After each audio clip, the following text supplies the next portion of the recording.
Bon, bonjour, bienvenue à l'Hebdo.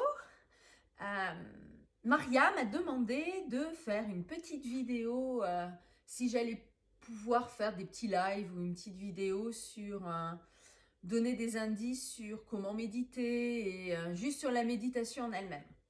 Donc voilà, j'ai décidé de le faire dans l'Hebdo, comme ça vous pouvez tous en profiter.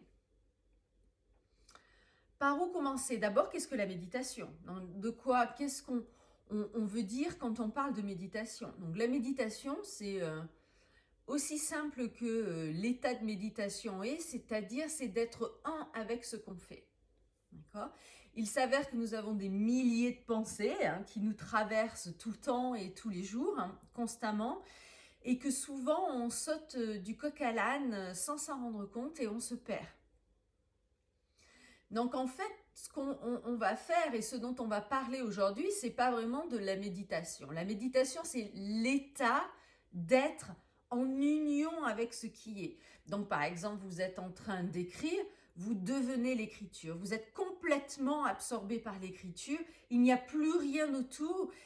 Mais combien de fois ça nous arrive où vous faites un truc passionnant et vous dites « Oh, ça fait déjà 3 heures, mais il faut que j'y aille. » Voilà. Ça, c'est un état de méditation. Donc, on vit des états de méditation constamment. Mais souvent, on tombe en méditation parce qu'on est épuisé, que notre mental a tellement travaillé qu'on a des moments d'absence parce que automatiquement, de toute façon, le cerveau va avoir besoin d'avoir des moments de méditation. Ce qu'on veut ici, c'est pouvoir entrer dans cet état de conscience, ou ce qu'on appelle des fois de pleine conscience, de manière consciente, c'est-à-dire qu'on choisit d'être dans cet état-là. Quand on est dans cet état-là, on est totalement en vie. On a accueilli l'instant présent et on le vit totalement. Voilà. Donc c'est ça la méditation. Ce qu'on parle, en fait, ce que souvent on dit, est-ce que tu médites, est-ce que tu pratiques, c'est qu'en fait on pratique pas la méditation.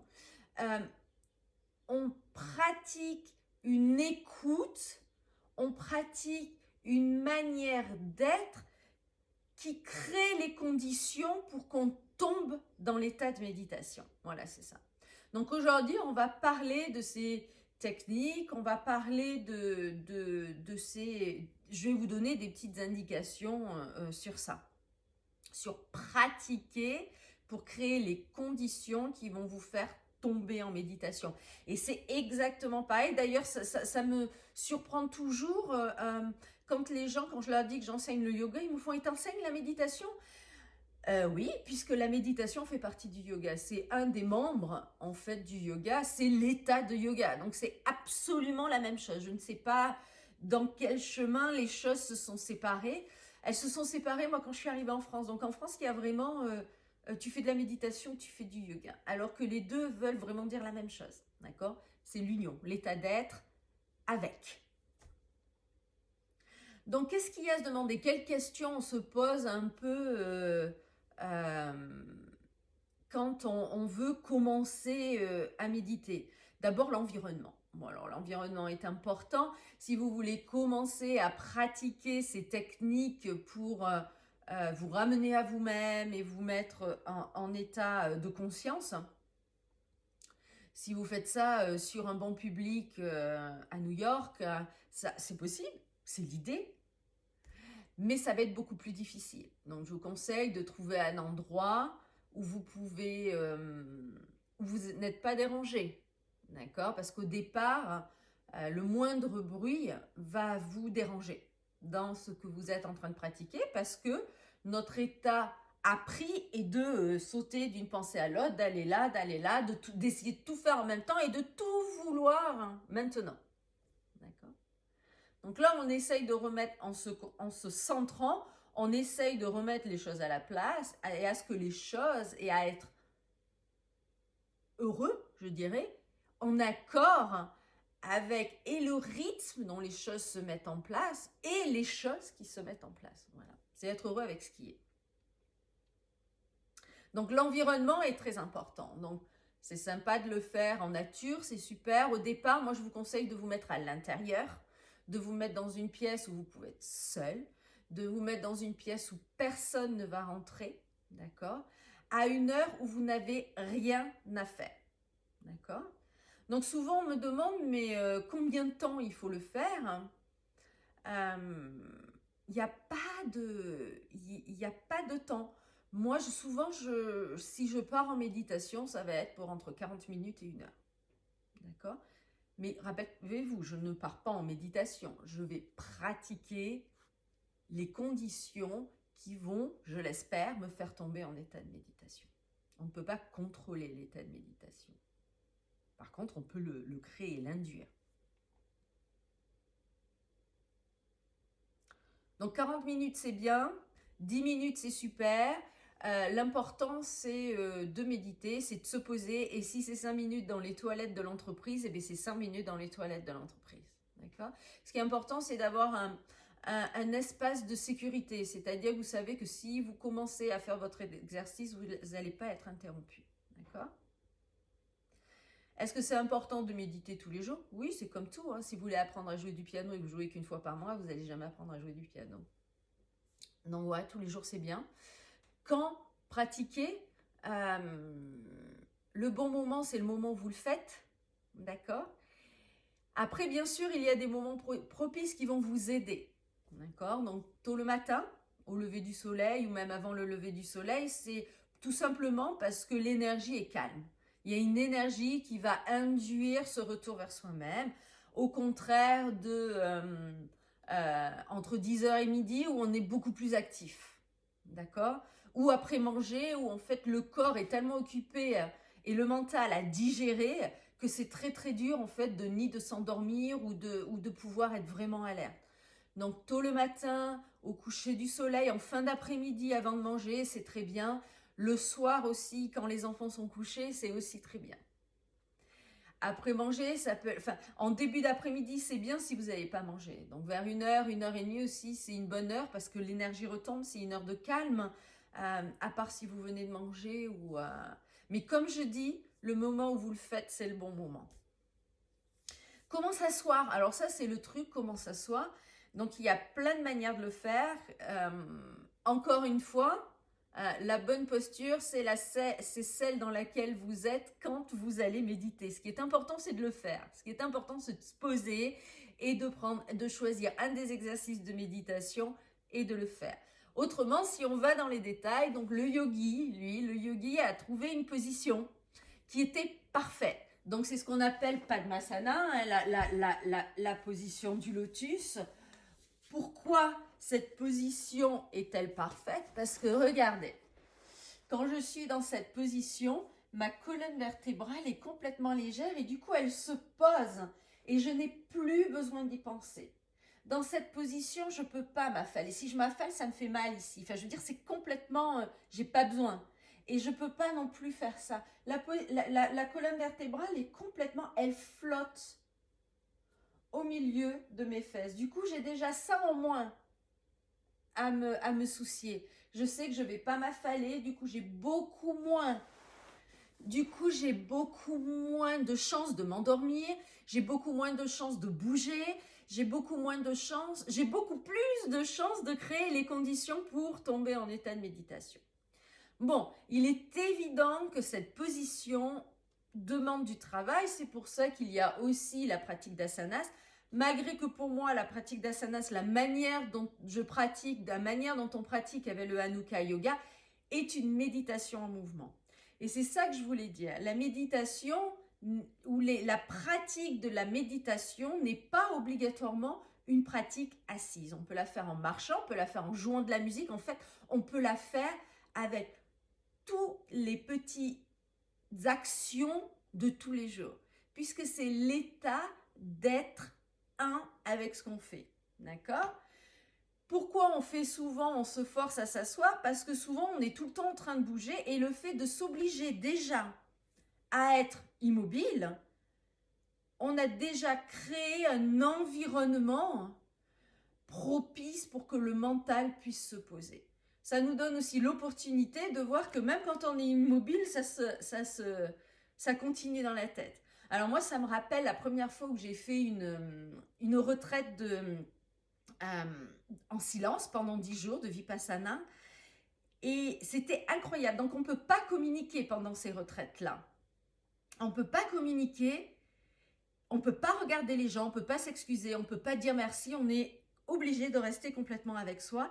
Et c'est incroyable comment, même sans parler, les conversations restaient dans la tête. Et moi, ça m'a pris 7 jours.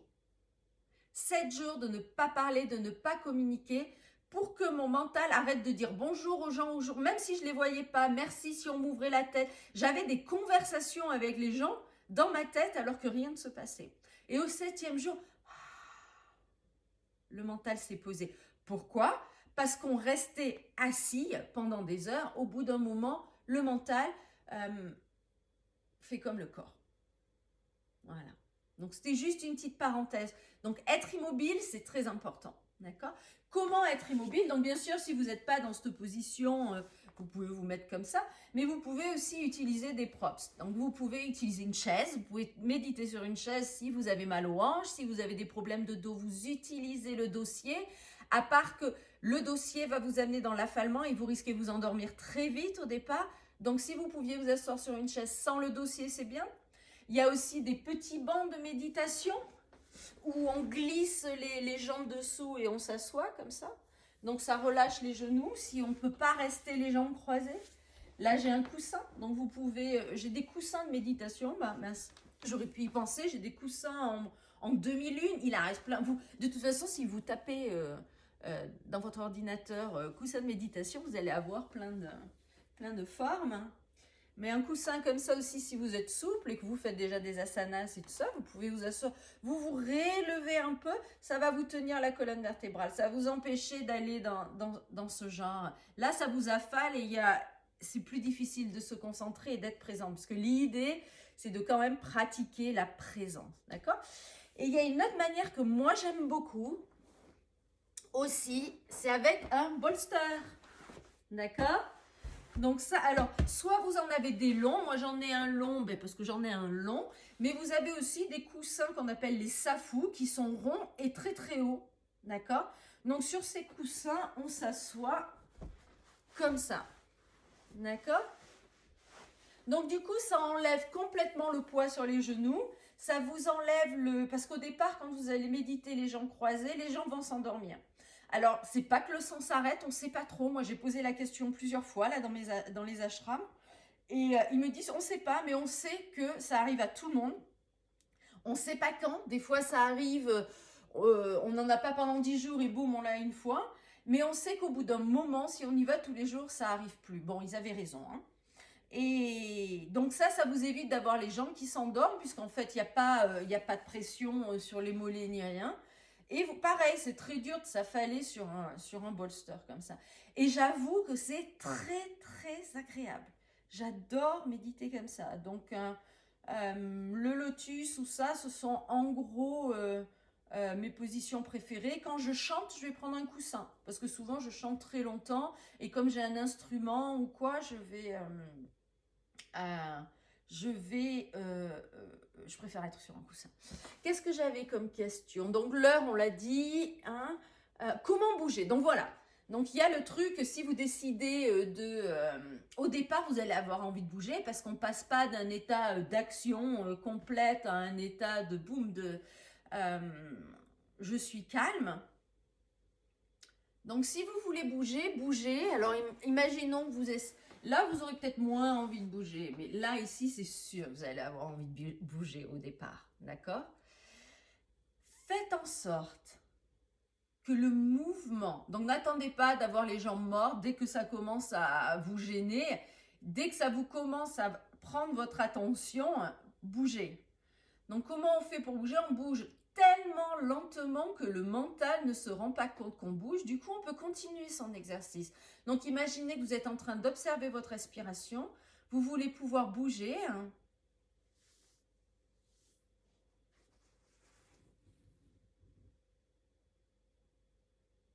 tout en continuant d'observer votre respiration. Une fois que la jambe va mieux et que vous le sentez, vous pouvez revenir aussi lentement, sans quitter l'exercice.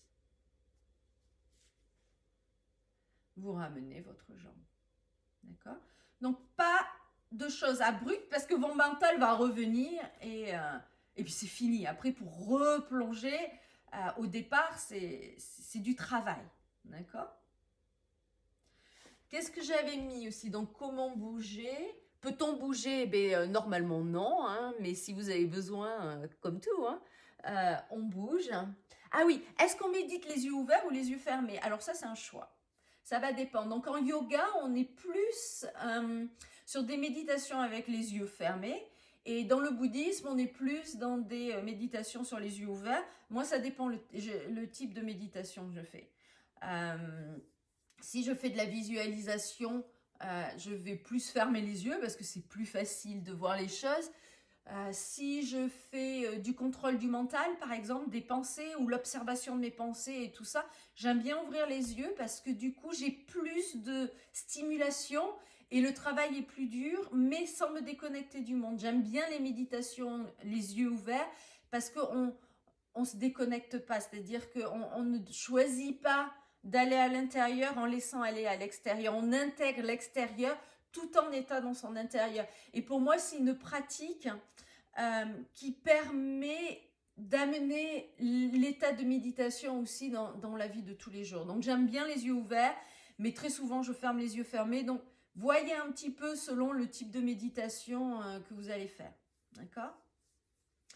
Donc dernier, donc là on a parlé d'à peu près tout, je pense.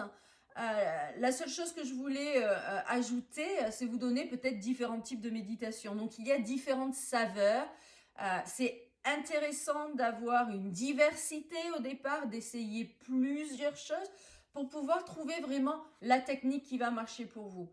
Moi, pendant pratiquement, ça fait 20 ans que je médite. Et pendant vraiment pratiquement 15 ans, j'ai fait du Vipassana. Donc le Vipassana, c'est une méditation qui est très simple, où on observe sa respiration et après on observe les sensations du corps en ordre, au départ dans l'ordre. Et puis au bout d'un moment, quand on est bon à ça, quand on arrive à rester dans cet état d'observation, on sort de l'ordre et on écoute vraiment la sensation qui vient dans le moment. Donc c'est très intéressant. Et puis depuis 5 ans, en fait, j'ai varié les plaisirs. Non, en fait, c'est pas vrai parce que j'ai toujours fait du chant. Donc j'ai beaucoup le bhakti yoga, le yoga de la dévotion est quand même une grande partie de ma pratique où je chante les chants védiques, je chante les Yoga Sutras de Patanjali qui sont les textes où on explique, c'est un peu comme notre manuel du yoga. Et je chante des mantras avec ou sans instruments. Donc récemment, je chante plus avec des instruments. Ça peut être avec la tanpura qui est là.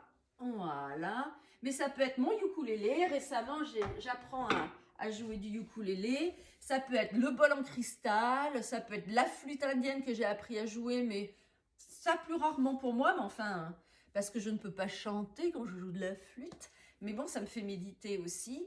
Et les bols tibétains aussi en cuivre. Donc, il y a tellement de manières de méditer. Puis après, tout ce qui est méditation par la visualisation, en ajoutant de la musique avec des theta waves, il y a plein de manières de méditer. Donc j'espère que ce petit guide de la méditation va vous inciter. Essayez tout ce qui marche pour vous jusqu'à ce que vous trouviez et une bonne heure et une bonne position, les yeux ouverts, les yeux fermés. Et une fois que vous avez trouvé ça, gardez-le, pratiquez-le. Pratiquez-le avec différents types de méditation. Je vais souvent en poster sur Instagram ou quoi. Et je vous ferai peut-être Il va bientôt y avoir des méditations qui viennent aussi sur le site et tout.